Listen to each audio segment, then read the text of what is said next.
Nasib oknum PNS KSOP Bakauheni viral todongkan pistol ke petugas, ditetapkan tersangka, terancam di penjara. Beginilah nasib oknum PNS Kesyahbandaran dan Otoritas Pelabuhan KSOP Bakauheni usai todongkan pistol ke kepala petugas tiket pelabuhan Bakauheni. Ia mengancam akan menabrak gerbang jika tak dibuka.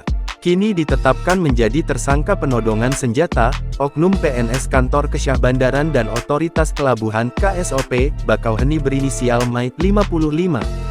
Karena menolak membayar tarif parkir pelabuhan pada Jumat tanggal 3 Desember tahun 2024 dini hari, pelaku menodongkan pistol kepada petugas. Kapolres Lampung Selatan AKBP Yusriandi Yusrin mengatakan, pelaku MAI menggunakan senjata jenis airsoft gun saat menodong korban bernama Kiemas Ehsan. Kejadian itu berawal saat mobil bis 1563 ALG yang dikendarai pelaku hendak keluar dari areal pelabuhan Bakauheni. Tarif parkir Yabek dikenakan saat itu sebesar Rp41.000, tetapi pelaku marah dan mengaku sebagai pegawai Kesyahbandaran, kata Yusriandi saat dihubungi, Jumat sore. Pelaku lalu mengancam korban dengan ucapan akan menabrak jika gerbang tidak segera dibuka. Pelaku juga mengeluarkan airsoft gun dan menodongkannya ke arah kepala petugas.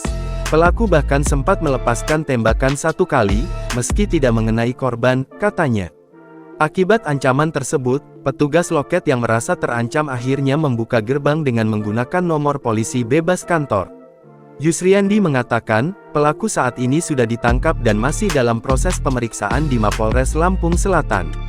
Sementara itu, Kepala Satuan Reskrim Polres Lampung Selatan AKP Dedi Ardi Putra membenarkan penetapan tersangka tersebut.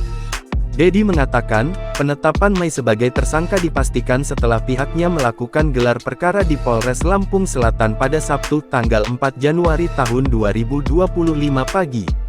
Dedi mengatakan, tersangka MAI dikenakan pasal 335 KUHP dengan ancaman pidana selama 1 tahun penjara.